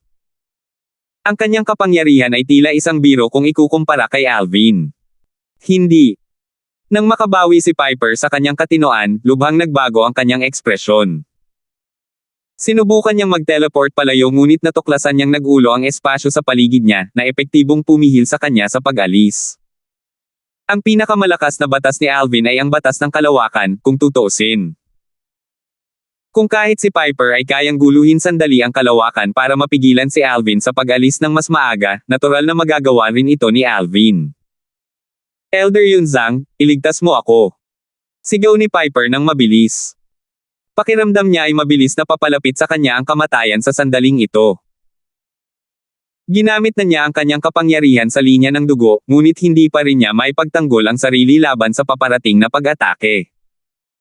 Sa sandaling ito, pakiramdam niya ang kanyang kalaban ay hindi isang taong naging isang simpleng kataas-taasang Diyos. Ang kanyang kalaban ay parang isang napakalakas na simpleng kataas-taasang Diyos. Sa katunayan, ang kalaban ay mas malakas pa kaysa sa kanyang pinsan. Mas lalo siyang natiyak dito nang maalala niya ang mga naunang sinabi ni Alvin tungkol sa kanyang pinsan. Tumigil ka. Ang matandang lalaki, si Yunzang, na inatas ang protektahan si Piper, ay nakabawi mula sa pagkabigla nang makita rin ang lakas ni Alvin. Mabilis siyang sumugod patungo kay Piper upang iligtas si Piper. Gayunpaman, sa sandaling kumilos siya, may sumulpot at hamarang sa kanyang daan. Iyon ang tunay na katawan ni Alvin. Dahil sa pagmamadali ng sitwasyon, hindi na naglakas loob si Yunzang na mag-aksaya ng oras. Agad siyang sumalakay gamit ang lahat ng kanyang lakas. Nagsimulang magliyab ang mga apoy sa hangin kasabay ng paglitaw ng isang kahangahangang Diyos na may taas na halos 100 metro. Hindi lamang balak ng matandang lalaki na harapin si Alvin, kundi balak din niyang iligtas si Piper. Ginamit niya ang kanyang kilalang banal na artifact, isang pares ng martilyo, upang iligtas si Piper. Ang pares ng martilyo ay lumipad sa kalangitan na parang mga bulalakaw bago nito hinaranggan ang sinag ng espada mula sa doppelganger ni Alvin, na malapit nang pumatay kay Piper. Sa huli, matagumpay niyang nabasag ang sinag ng espada ni Alvin, at nailigtas si Piper. Ngayong ligtas na si Piper, nawala ang takot na ekspresyon sa mukha ni Piper, na palitan ng kawalang bahala. Pangungutya niyang sinabi, "Hindi ko talaga inaasahan na magiging ganito kalakas. Nako, kahit gaano ka pa kalakas, hindi mo mapapantayan si Elder Yunzang. Ikaw."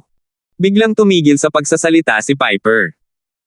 Pinanood niya si Alvin na tila naging isang 7 kulay na sinag ng espada sa kalangitan at tumusok sa ilalim ng Supreme God phenomenon ni Yunzang. Pagkatapos, bago pa man makapag-react si Yunzang, sumabog si Alvin ng may mas nakakatakot na kapangyarihan bago tuluyang winasak ang Supreme God phenomenon ni Yunzang. Imposible. Bulalas ni Yunzang dahil sa gulat at hindi makapaniwala. Isang maikling sandali matapos mawasak ang kanyang Supreme God phenomenon, si Yunzang ay naging abo. Kasunod nito, isang malaking figure ang lumitaw sa langit at sumigaw ng malakas bago ito gumuho sa lupa. Kasabay noon, namatay ang isang intermediate Supreme God. Nangyari ang lahat sa isang kisap mata lamang. Namatay si Yunzang pagkatapos niyang iligtas si Piper.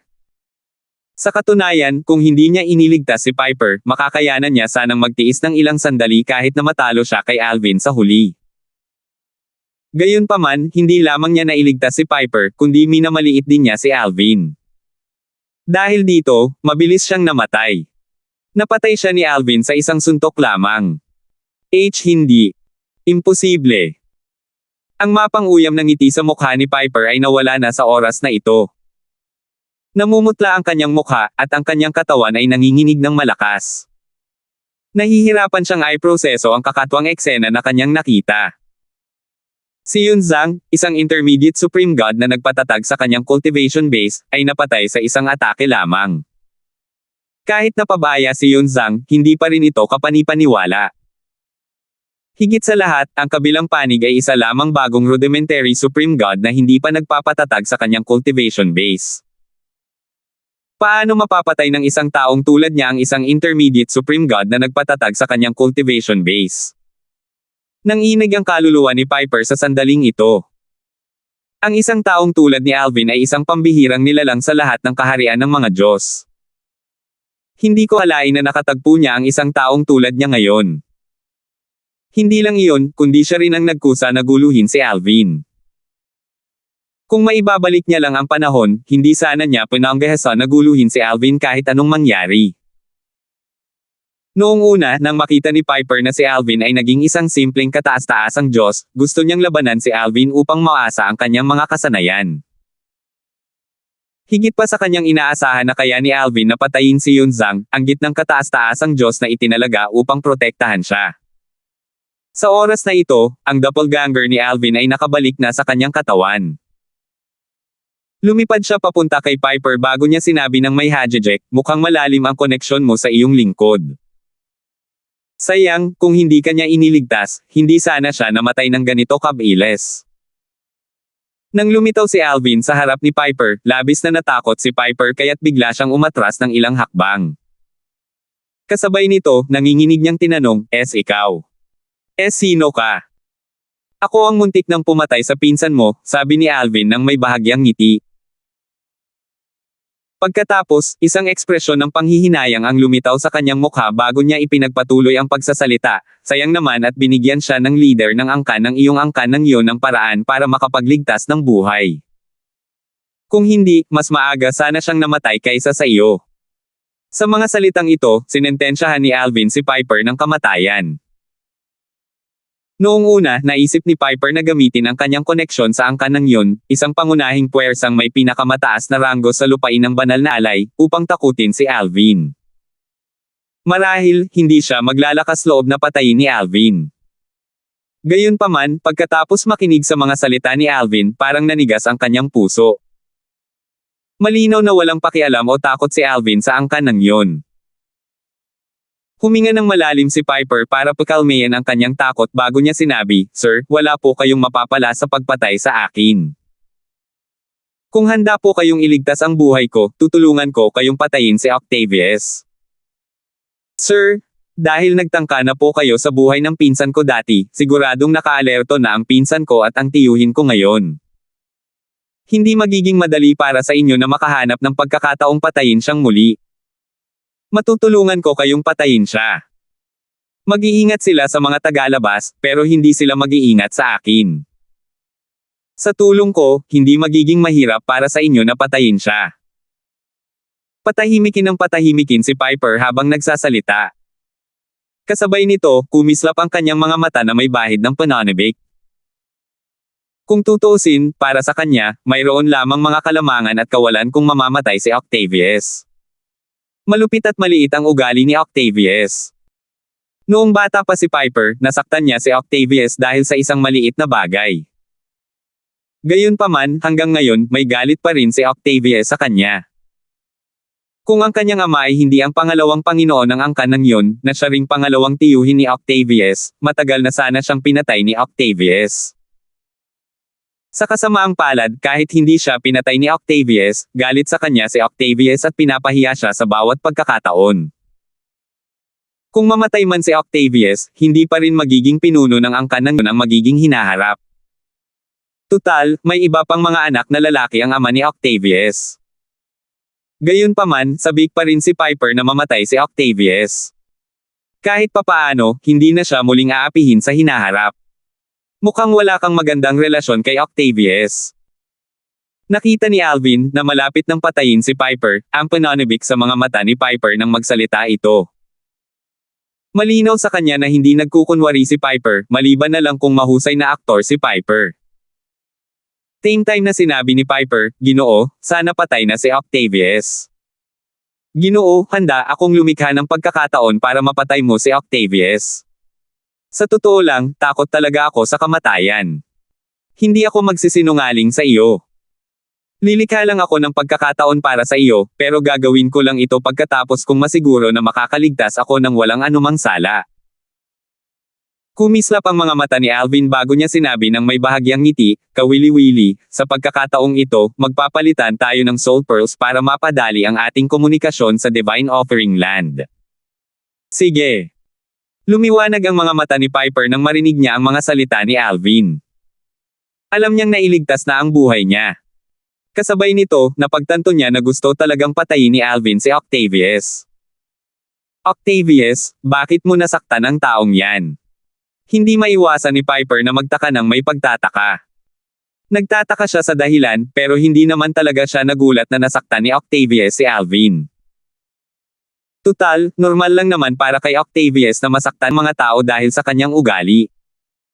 4,269. Bagamat balak ni Alvin na patayin si Piper kanina dahil nakita niya kung gaano kadesperadong sinubukan ni Piper na iligtas ang sarili niyang buhay, naisip niya na mas makabubuting panatilihing buhay si Piper. Kahit na nagkukunwari lamang si Piper na napupuot kay Octavius, wala itong pakialam sa kanya. Kung tutuusin, nangangahulugan lamang ito na nakapatay siya ng isang hindi gaanong simpleng kataas-taasang Diyos. Ang pagpatay sa isang kataas-taasang Diyos ay magbibigay lamang ng kaunting gantimpala, at hindi siya nagkukulang ng mga kilalang banal na artifact. Bilang conclusion, kahit na 1% lamang ang tapat ni Piper tungkol sa pagtulong sa kanya na patayin si Octavius, hahayaan pa rin niya si Piper. Kahit na tunay na handang tulungan siya ni Piper na patayin si Octavius ngunit mababa ang posibilidad ng tagumpay, hahayaan pa rin niya si Piper. Para kay Alvin, walang kinalaman ang buhay o kamatayan ni Piper. Ang taong pinakagusto niyang patayin ay si Octavius. Maaga man o huli, papatayin niya si Octavius.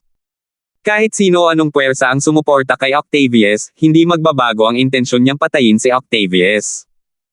Maghahanap ako ng base camp at aalis. Pagkatapos kong bumalik sa Divine Offering Land, maaari mo akong kontakan. Sa oras na iyon, dapat ay naisip ko na ang isang plano para akitin si Octavius palabas. Matapos makipagkasundo kay Alvin, tila hindi na natatakot si Piper kay Alvin. Ngumiti siya bago tumalikod para umalis. Gayunpaman, ang totoo ay sa kabila ng kanyang walang inaalala na anyo, basang-basa pa rin ng malamig na pawis ang kanyang likod. Kalmadong pinagmasdan ni Alvin ang pag-alis ni Piper. Mula simula hanggang katapusan, wala siyang imak. Wala siyang pakialam kahit na sinira ni Piper ang kanyang pangako at hindi siya tinulungan. Natural lang, mabuti kung tutuperin ni Piper ang kanyang pangako. Magiging isang kasiya siyang sorpresa ito. Matapos mawala si Piper sa paningin, bumulong si Alvin sa sarili, susunod, magpapatuloy ako sa paghahanap ng lugar para pumasok sa closed-door cultivation. Lilito ang magulong rehiyon sa loob ng 1 taon. Sa oras na iyon, hindi lamang ang mga tao mula sa Divine Offering Land at Sanction Land ang aking makakaharap kundi pati na rin ang mga tao mula sa iba pang realms of gods. Natural lang na alam ni Alvin na ang iba pang realms of gods ay hindi kasama ang Profound Energy Land. Maya-maya, naisip ni Alvin sa sarili, na may sama ng loob, kumusta na kaya si Kelly ngayon? Hindi makumpirma ni Alvin ang sitwasyon ni Kelly ngayon dahil naubusan na ng enerhiya ang kanyang soul pearl, ngunit sigurado siyang buhay pa ito. Hindi lang niya alam kung kumusta na ito. Bukod doon, sigurado rin siyang hanggat nasa Divine Sanction Battlefield pa rin ito, tiyak na mapupunta siya sa magulong rehiyon kapag bumukas ito. Ang layunin niya sa pagpasok sa Realm Battlefield ay para maging mas malakas, at hindi niya palalampasan ang ganitong magandang pagkakataon para gawin ito. Dahil dyan, sabik na sabik si Alvin na makapasok sa magulong rehiyon pagkalipas ng 1 taon. Sabik na siyang mahanap si Kelly at muling magsama bilang mag-asawa. Hindi nagtagal matapos humiwalay si Alvin kay Piper, nakahanap siya ng angkop na lugar at pumasok sa closed-door cultivation. Lilinangin at pagbubutihin niya ang kanyang mastery daw at sword daw habang hinihintay niyang magbukas ang magulong rehiyon pagkalipas ng 1 taon. Hindi niya kinailangang gumugol ng oras sa pag-unawa sa batas ng kalawakan dahil sa Supreme Powerhouse Divinity na patuloy na tumutulong sa kanya upang maunawaan ito.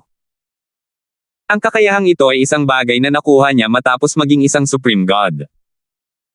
Bago pumasok sa saradong paglilinang, ipinaalala ni Alvin kay Hannah. Hannah, ako ay nasa closed-door cultivation sa loob ng 1 taon.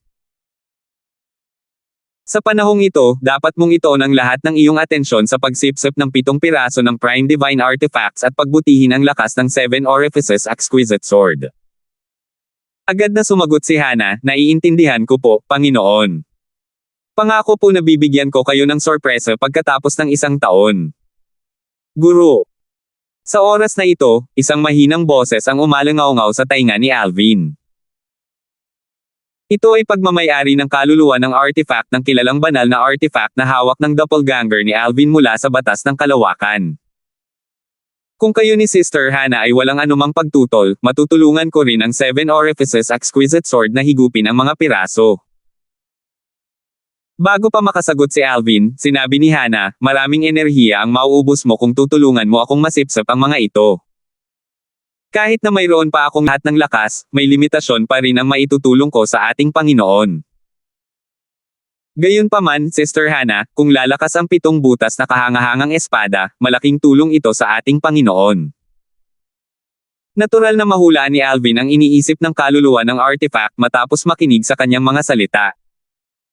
Malinaw na sinusubukan niyang pasayahin ito. Bagamat nakapag-ipon si Alvin ng maraming kilalang divine artifact, karamihan sa mga ito ay nawala na ang kanilang mga artifact soul. Kung tungkol naman sa iilan na mayroon pa ring artifact soul, hindi na niya sila pinilit na sumuko sa kanya.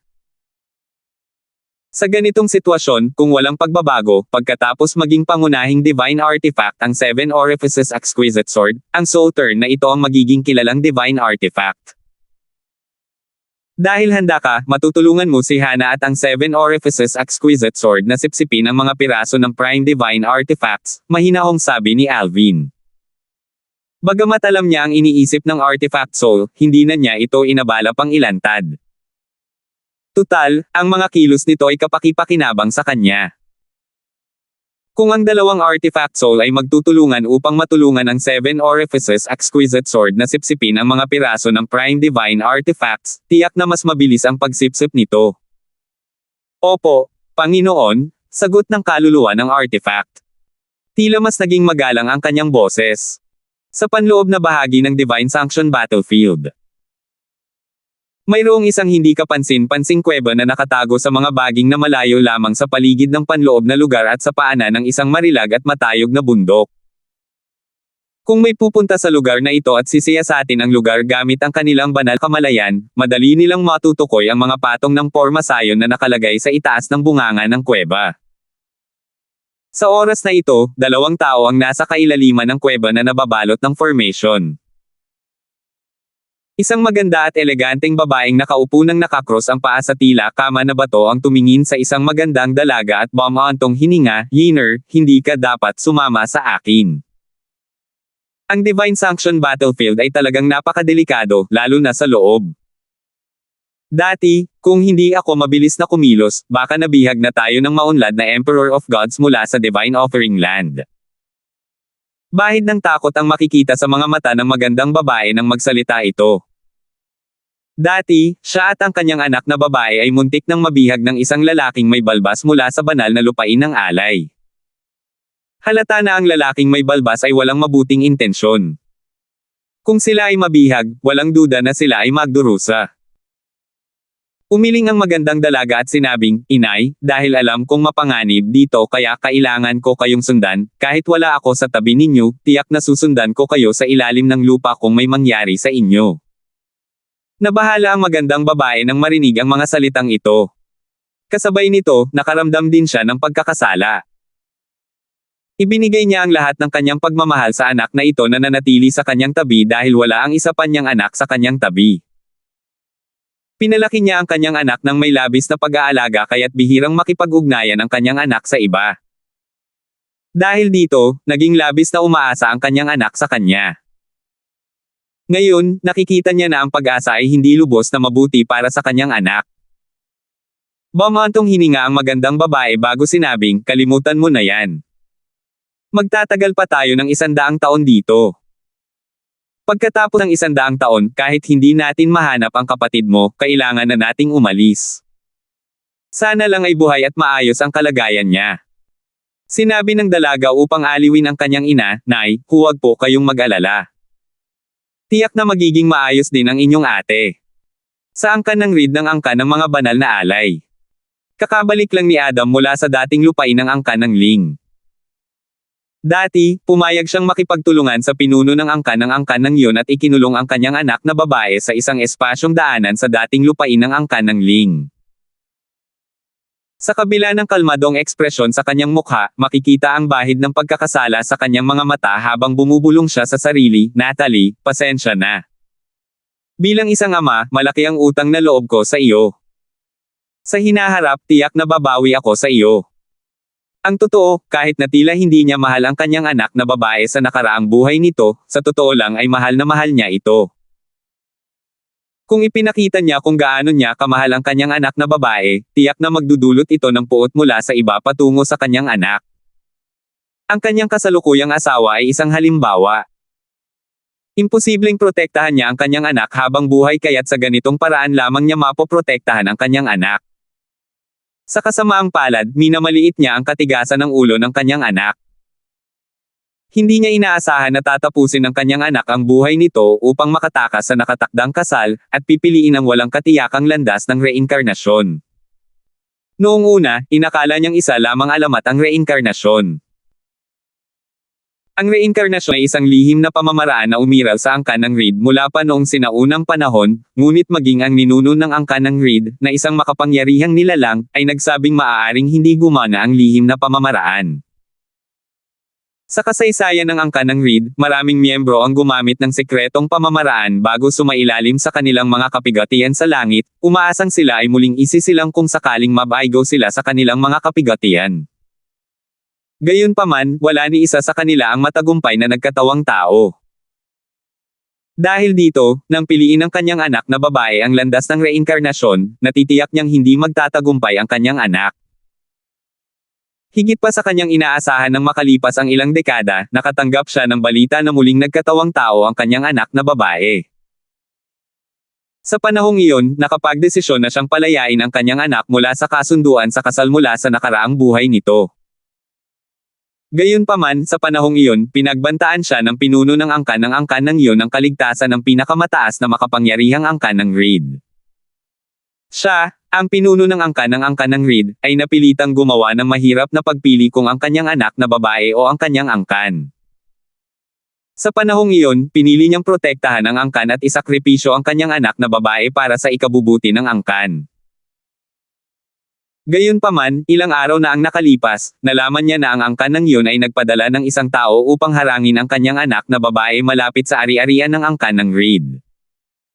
Marahil, dahil sa kanyang pagkakasala, hindi na niya pinayagan ang pinuno ng angkan ng iyon.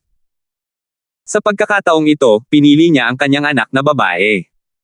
Taliwas sa kanyang inaasahan, ang pinuno ng angkan ng iyon ang nagkusa na umatras sa kasunduan sa kasal. Bukod dito, sa pagkakataong ito, pinagbantaan lamang siya ng pinuno ng angkan ng iyon na ikukulong ang kanyang anak na babae sa loob ng 1,000 taon. Sa kanyang palagay, ito ay isang maliit na kahilingan kapalit ng kalayaan nito kalaunan.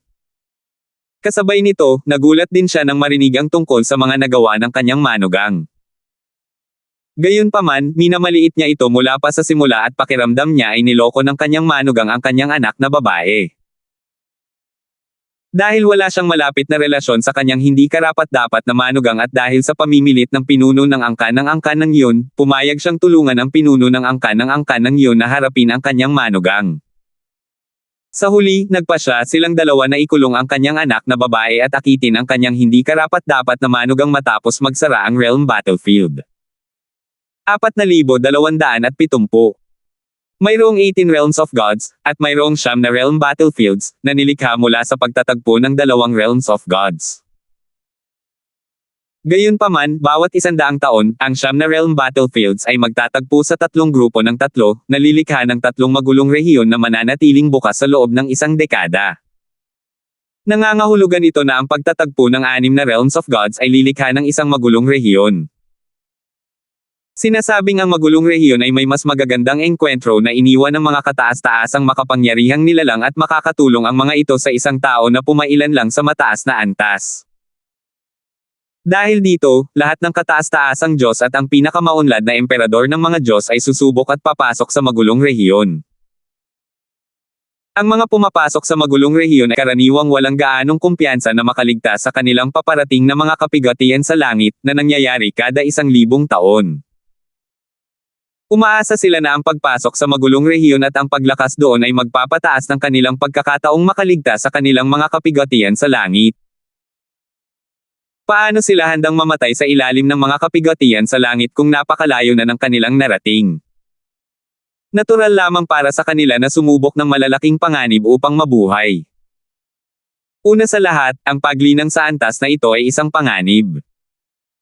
Ang mga may mataas na likas na talento ay natural na hindi handang manatili sa mababang antas ng paglinang. Ang larangan ng digmaang Profound Zen, na nilikha ng interseksyon sa pagitan ng Profound Energy Land at ng Zen Boundary Land. Katulad ng ibang mga larangan ng labanan sa realm, ang larangan ng labanan ng Profound Zen ay magtatagpo sa dalawa pang larangan ng labanan sa realm at lilikha ng isang magulong rehiyon. Sa panahong iyon, ang mga tao mula sa 6 na realms of gods, kabilang ang Profound Energy Land at ang Zen Boundary Land, ay dadagsa sa magulong rehiyon. Dahil sa lawak ng mga larangan ng labanan sa realm, ang sobrang siksikan ay hindi naging problema sa magulong rehiyon. Kumusta na kaya ang nakababatang kapatid ko? Sa oras na ito, si Yuchen, ang Vice Academy Master ng Myriad Laws Academy at ang ikatlong senior brother ni Alvin sa paksayo ng Inner Palace ng Akademya, ay nakapasok na sa magulong rehiyon. Matapos niyang lisanin ang natural na lihim na kaharian kasama ang kanyang mga kapatid, naghiwalay sila ng landas. Dahil lahat sila ay makapangyarihan, hindi na nila kailangang manatiling magkasama sa realm battlefield. Bukod dito, ang pananatili na magkasama ay nangangahulugan na kailangan nilang hatiin ang kanilang mga gantimpala o pakinabang.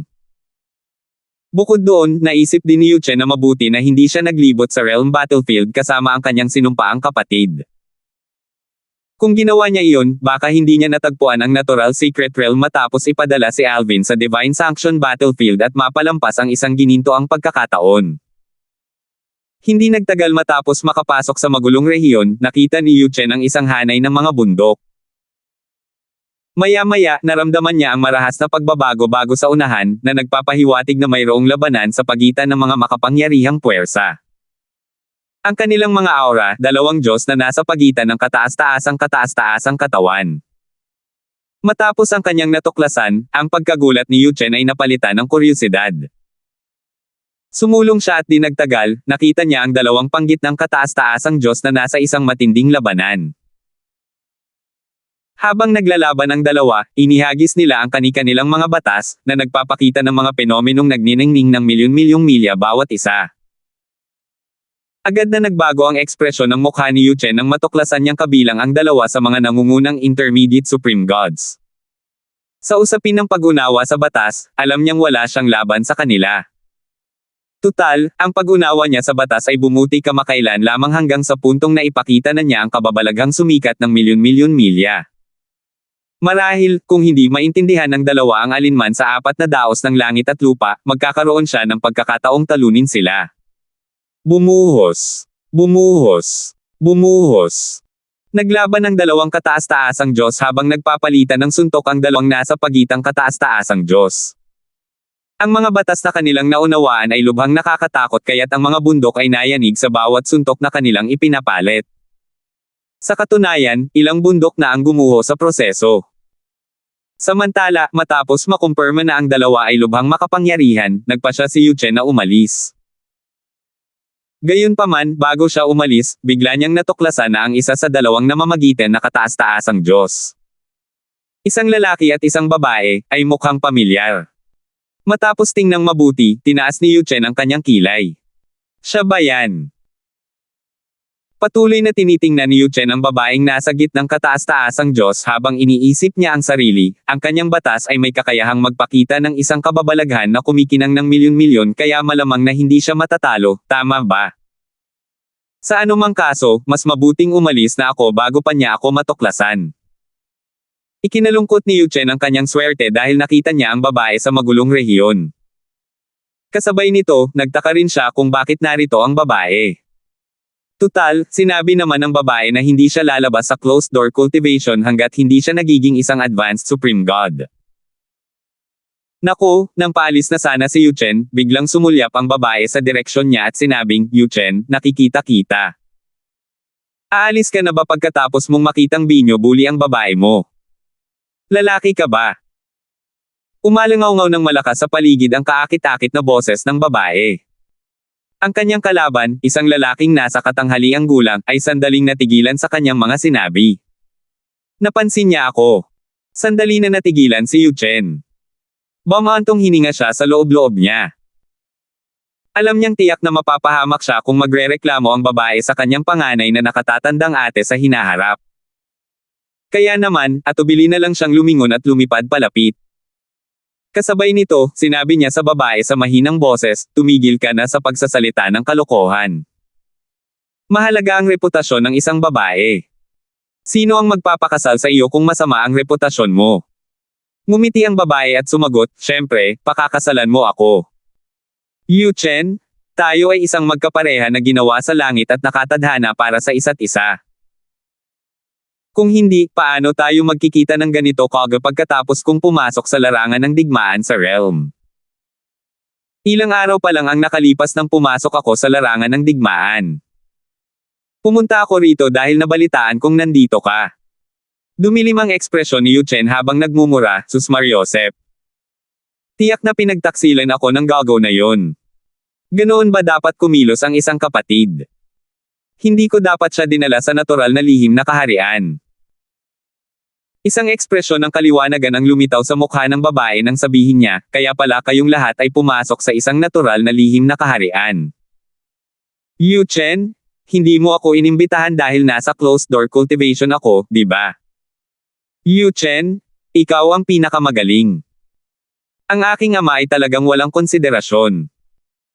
Ginugulo niya ang aking closed door cultivation at ginaising ako nang malapit nang lumitaw ang magulong rehiyon. Iyon lang ang dahilan kung bakit ako pumunta sa realm battlefield. Natigilan si Yu Chen sa sinabi ng babae. Sinungaling.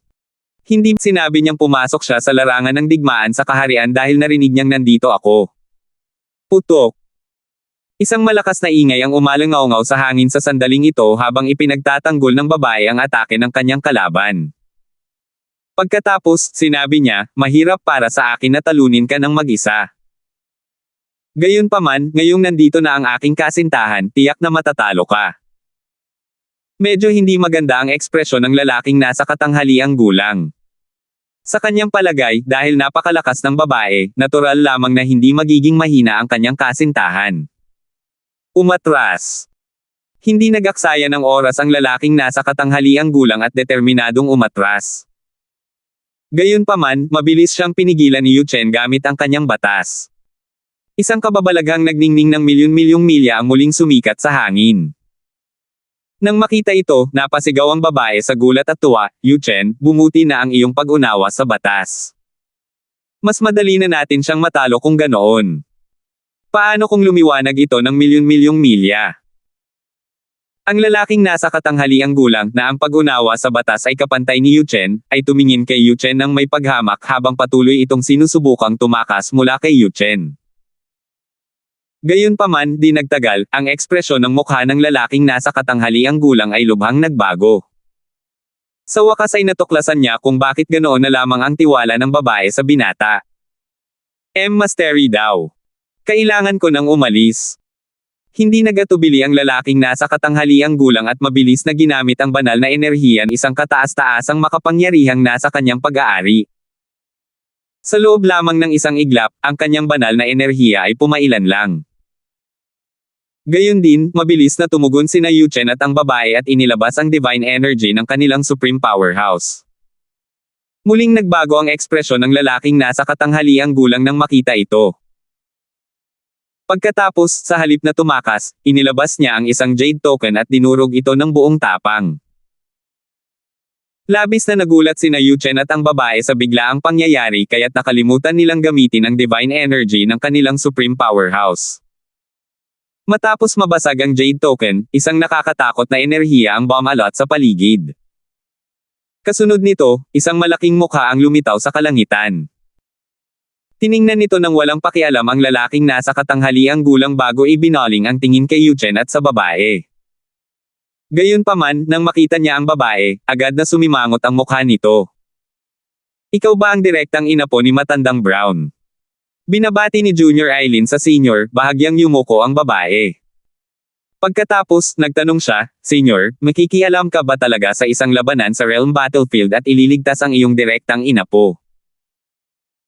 Alam ng babae na ang kanyang kalaban, ang lalaking nasa katanghaliang gulang, ay dapat na direktang inapo ng pinakamataas na makapangyarihang tao. Kung hindi, paano makakakuha ang lalaking nasa katanghaliang gulang ng ganitong paraan na makapagliligtas buhay? Salamat po at sinamahan ninyo ako. Ingat lagi mga master.